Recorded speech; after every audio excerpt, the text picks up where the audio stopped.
Walking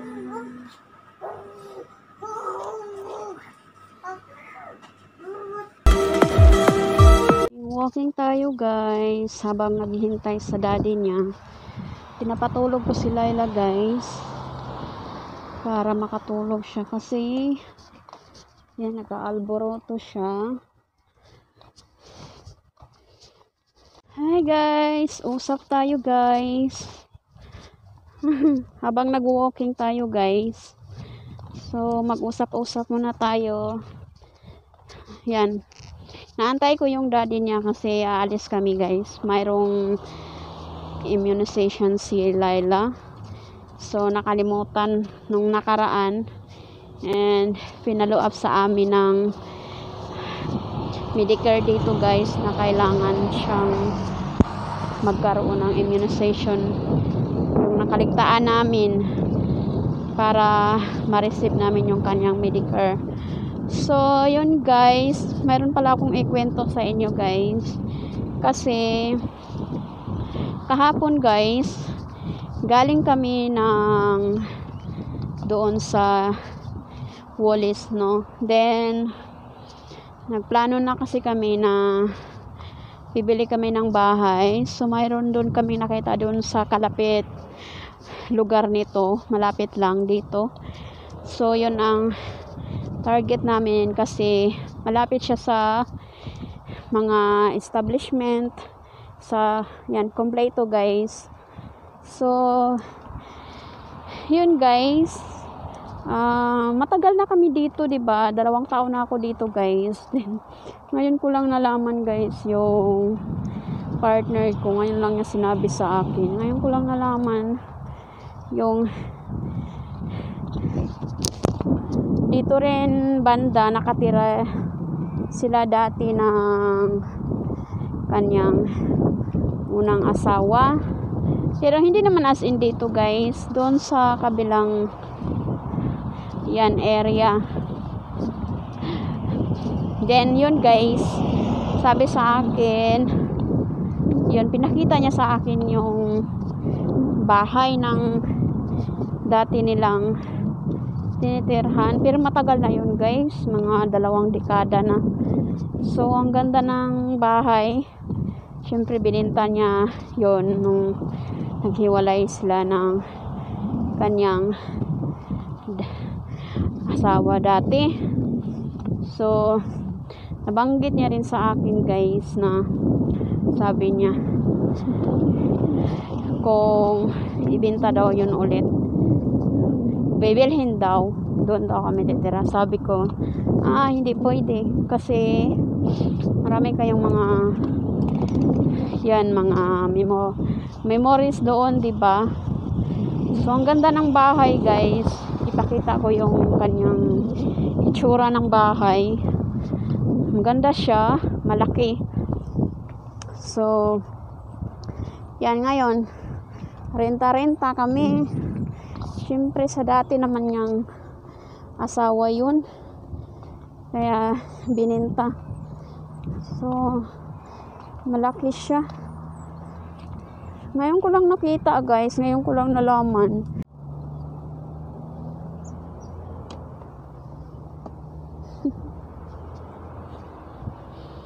Nakatulog na si Laila guys. Kada katulog.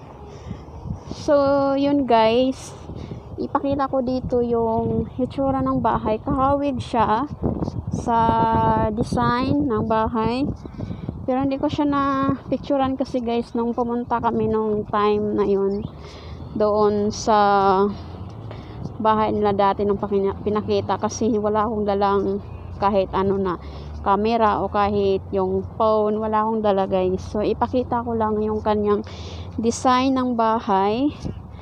So kahawig siya guys, ganito siya yung hitsura, malaki siya. Ganito guys yung hitsura ng bahay. Ayan siya guys, ito.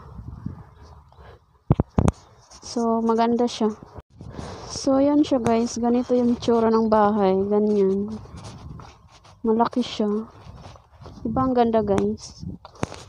Pero ano na yon, may kalumaan na siya ng konti kasi 20 years ago. Pero hindi siya as in lumang-luma, guys. Pero maganda, ganyan siya yung kahawig yung style niya. So, matagal na yun. At least, kahit ganun yung style niya, yun, hindi naman siya as in sirang-sira. Hindi siya as in na lumang-luma talaga. Tingnan, yung bahay na yun, hindi siya as in luma. Maganda pa kahit yung mga roof niya. Maganda pa, guys. So, yan. Hindi ako pumayag na doon kami. Ay, syempre, diba? Tapos, nung time na yun, ang mura ng benta niya, kasi nga, nung mga panahong na yun, is mura pa yung mga bahay, tas yung lupa. So, 95,000. So, murang-mura siya, guys. Ngayon, sobrang mahal na ng mga bahay. Kalahating milyon na dito. So, sobrang mahal. Ayan, kukuha naman kami ng bahay, guys. Pero, hindi kami kukuha yung as in brand new. Gusto ko i-renovate lang namin kung ano yung design. Yan. So, yun, guys. Yung yan, sinare ko lang, guys, yung bahay ni Palalab. Pero matagal naman ninyo, guys. So, nagulat lang ako kasi ngayon lang niya sinabi sa akin. Yan. Ngayon niya lang pinakita sa akin. So, akala ko kasi doon banda doon malapit sa tinitirhan namin dati doon sa officer. Pero hindi pala. Malapit pala siya dito. So, yan, guys. Diba? Ang laki ng bahay. Ang laki-laki, nagulat nga ako eh. Nakita niya sa akin. Tapos, yan. Yan, guys. Tulog na si Laila. Andito si Laila, guys. Tulog na siya. Nakatulog na si Laila.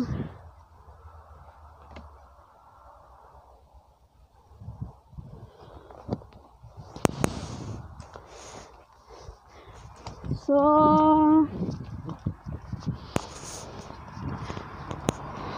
punta tayo, guys, ng shop kasi may bibilhin ako.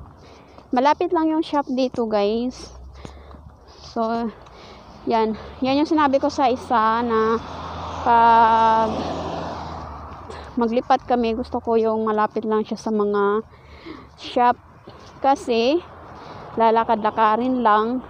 Mahirap kasi yung malayo ka sa mga establishment, guys, kasi yung pag may kailangan ka, hindi ka agad-agad makakapunta. So, ang hirap siya. Yan.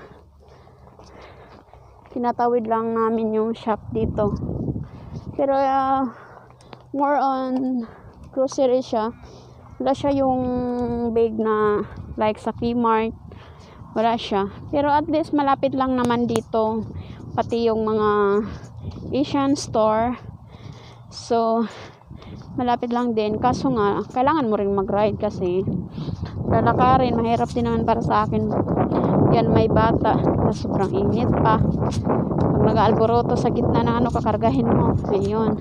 Di pa ako marunong mag-drive, guys. Kasi kailangan ko pang matuto. Pa-practice pa ako. Guys, yung shopping center.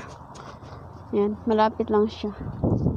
And then, doon sa tawid yung tinitirhan namin. So, yung tinitirhan namin ngayon, guys, swerte kami. Dahil free lang yan siya sa amin. Pero, kailangan na naming maglipat kahit plana ibenta ng may-ari yung lupa. So, 10 hectares siguro yan, malaki. Kailangan nilang ibenta. Nandun sa shop yung may-ari din, isa sa may-ari. Yan. So, yan. Need yata ng pera. Kailangan namin maglipat. Pero hindi pa naman ngayon, guys. Siguro mga after 5 years. Ganyan. Kasi, naiintindihan kami, guys, ng may-ari ng bahay. Dahil pinarenovate din namin yon. So, malaki yung gastos namin noon, guys. Gastos ng partner ko. So, yun. Sabi ng may-ari na kailangan yan, mga 5 years or yan, mga depende sa amin, pero yung choose lang namin mga 5 taon siguro yan, ipon-ipon na kami. Yan, gusto ko sa shopping center malapit para ganito maglakad-lakad pag may gustong bilhin, mga grocery, makakalakad ako. Ayan, lapit lang siya. Merong Domino's, cafe, restaurant, Thai. Ito yung favorite namin, Thai. Ayan, Thai. So, mayroong Aldi. Ayan. Nandun yung Wallis, guys. So, charcoal chicken. Di ba, guys? Ang lapit lang.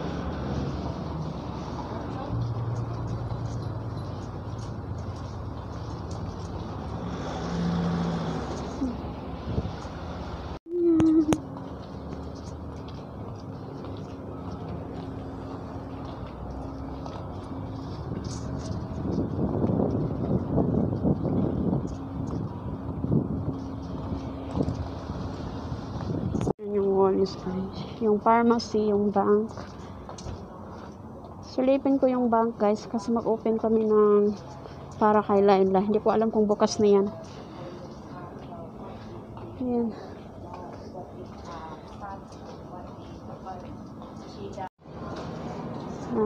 Free 120.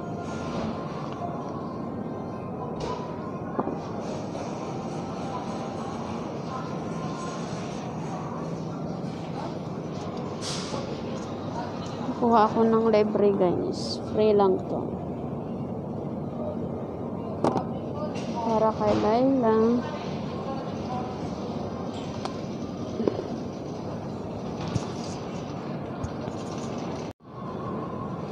Paborito to ni Laila, guys.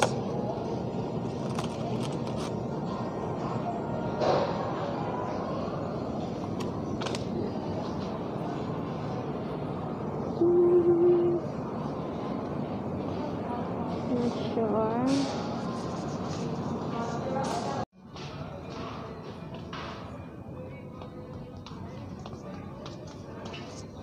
Kuha tayo, guys, ng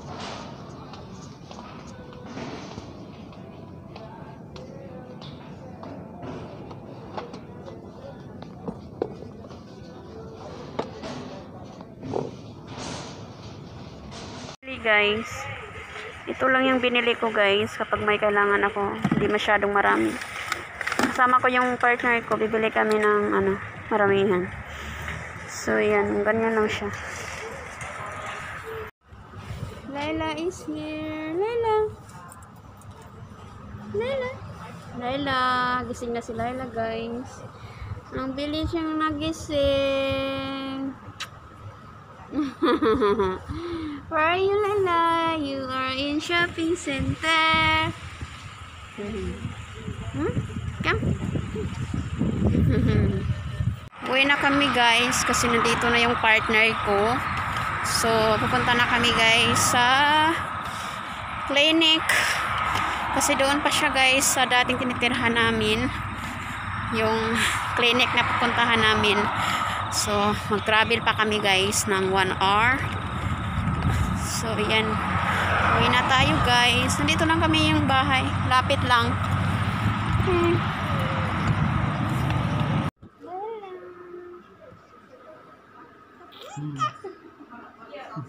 Hello. Look, she's wearing her. Mommy wearing the mask.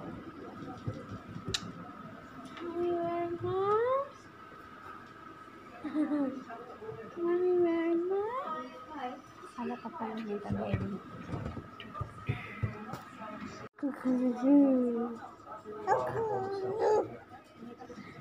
Before she's a baby when we came here. Now she's 8 months.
Hindi siya umiyak, guys.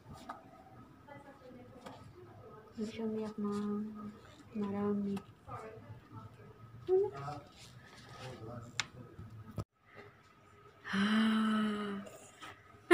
She's scared. Oh my god, she's dancing here. Hey Layla, you need to rest your legs. Look at that. What she did. Layla. Layla, guys. Layla.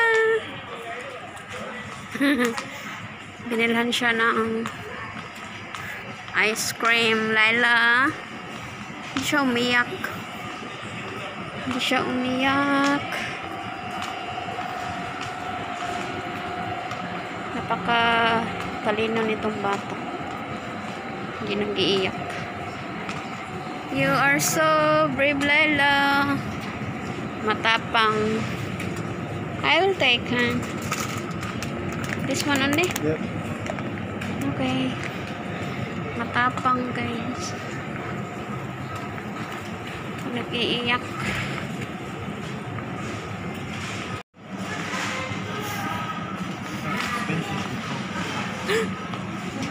How expensive now? Only 50.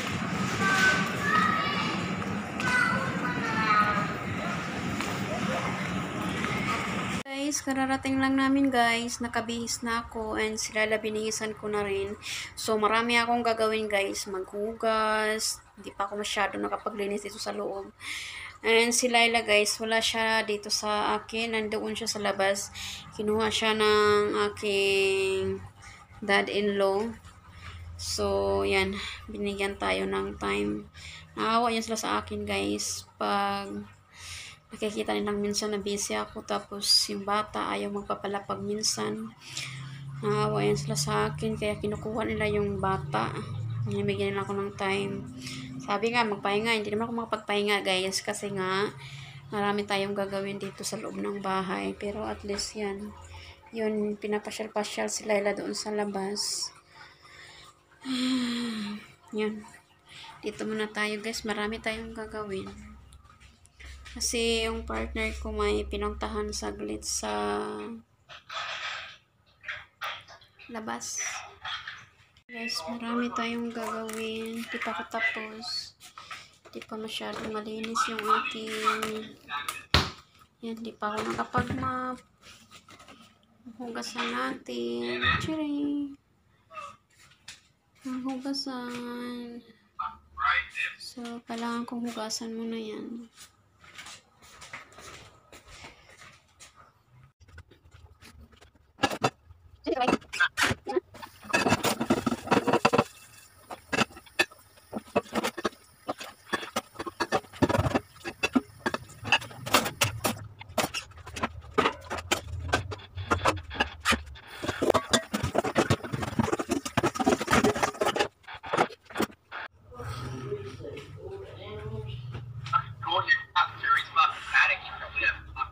Getting a little bit cold out there now, Lenny. Already?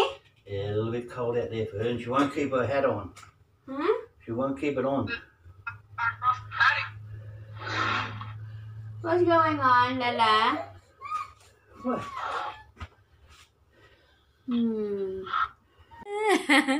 Oh, you're so grumpy, huh?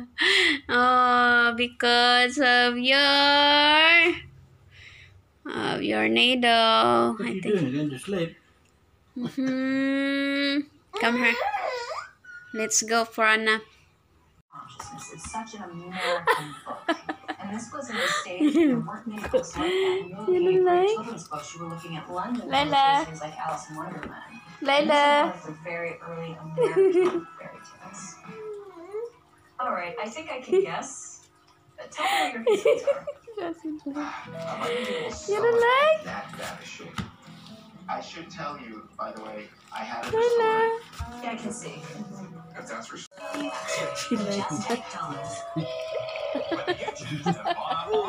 Laughing.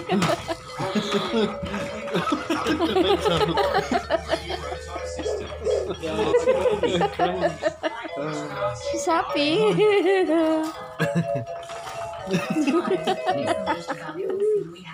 What? The earlier you start investing, You happy? have in the long run for what matters to you.